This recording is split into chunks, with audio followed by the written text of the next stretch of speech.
Արդեն զանգարը ագարակում է, հետո մեղրի, հետո քաջարամ, հետո օրորոչում կապան։ Քաղաքացիական պայմանագիրը քարոզարշավի երկրորդ օրն էլ դեռ Սյունիքում է։ Ագարակ, ամառ,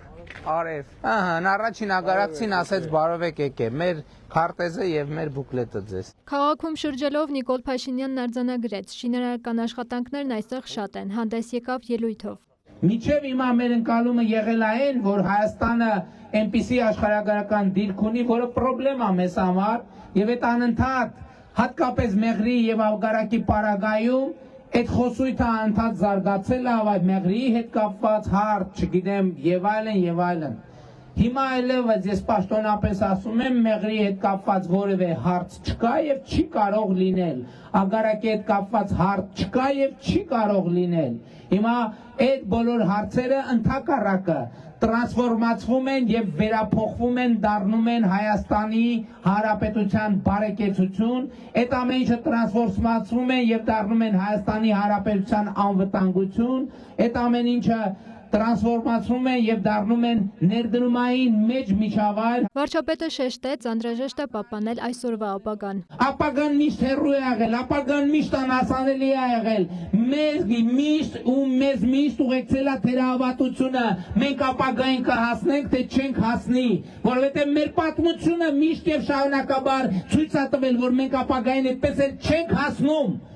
Էսա պատճառը,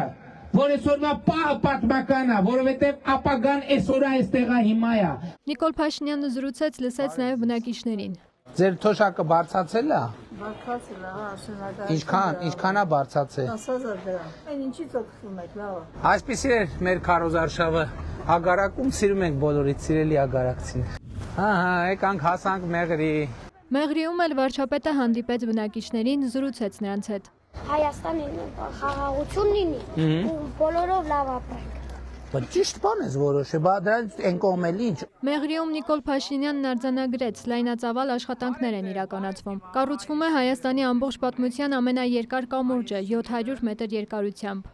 2025 թվականի օգոստոսի 8-ից հետո մեղրի անունը ոչ միայն թախծոտ չի հնչում, մեղրի անունը հնչում է ուրախ, մեղրի անունը հնչում է ուղղակի հրաշալի,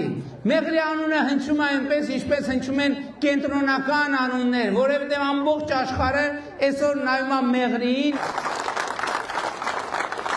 Նախագահ Տրամպի հետ մենք մեղրի ենք քննարկում, նախագահ Պուտինի հետ մեղրի ենք քննարկում, նախագահ Մակրոնի հետ մեղրի ենք քննարկում, նախագահ ֆոն դեր Լայենի եւ Կոշտայի հետ մեղրի ենք քննարկում, որոնք բոլորը հիմնականում հետաքրքրում են լավ այդ ճանապարհը երբ առնելու, որտեղ բոլորը սպասում են, որ մեղրին վերջապես էլի վերադառնա համաշխարհային խաչմերուկի իր կարգավիճակին։ Մեղրին խաղաղության խաչմերուկի սիրտն է, նկատեց վարչապետը։ Եթե մեղրին է խաղաղության խաչմերուկ, ուրեմն Հայաստանի Հանրապետությունն է խաղաղության խաչմերուկ, ուրեմն Հայաստանի Հանրապետությունը բարեկեցության խաչմերուկ է, Հայաստանի Հանրապետությունը ազատության, բարեկեցության աշխատանքի խաչմերուկ է։ 2026 թվականի ընտրություններում ժողովուրդ ջան, մեղրի խոշորացված համայնքը գնում է ընտրական տեղամաս եւ տերականգնում խաղաղությանը, տերականգնում պետությանը, տերականգնում բարեկեցությանը։ Քաջարանում էլ Նիկոլ Փաշինյանը շեշտեց, որ Սյունիքի շուրջ վտանգի զգացողության լարվածության դարաշրջանը փակված է։ Սյունիքը եղել է կա եւ կլինի Հայաստանի Հանրապետության անբաժանելի մասը։ Այսօր բոլոր կողմերից ուզում են ձեր պատմությունը, ձեր խաղաղության պատմությունը, ուզում են ձեր ձեռքից խլեն եւ ես համոզված եմ, դուք թույլ չեք տալու դա Հայաստանի Հանրապետությունում։ Խաղաղությունը արդեն եկել է եւ սյունեցիները բարձր գոչյուններով դիմավորում են հենց խաղաղությանը։ Այսպիսին էր Քաջարանի, Վարչապետը եղավ նաեւ Կապանում։ Մի հարցի դեպք կարելի է։ Մեր այս ամբողջ թաղամասը մատապարտեզի հարցն ալուրջ։ Կառուցեն։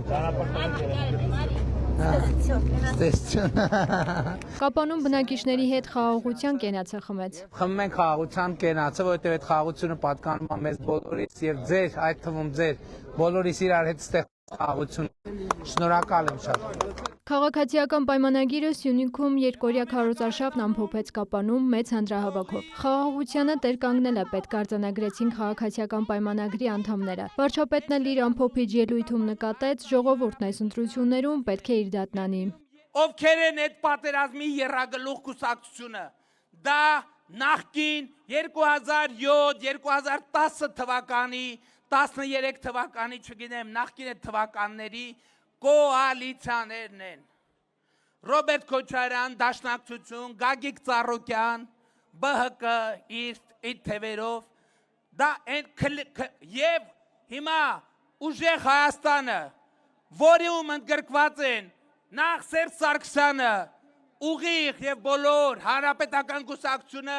ուղիղ ձևերով ներգրաված է եւ աջակցում է։ Էլ չեմ ասում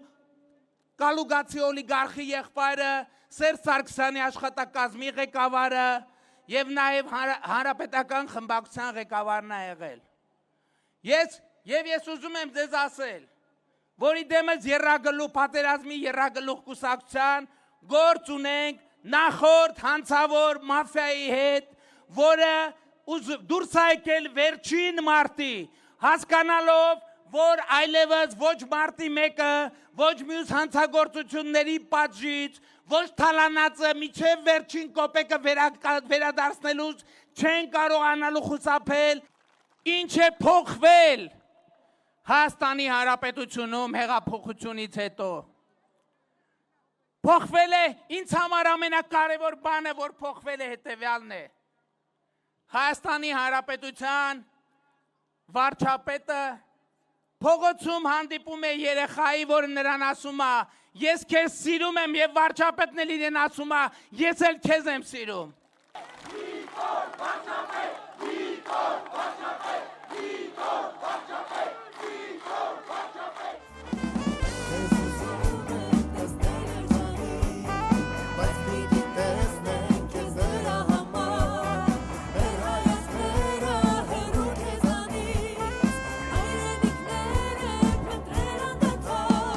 Մերի Խաչատրյան, լուրեր։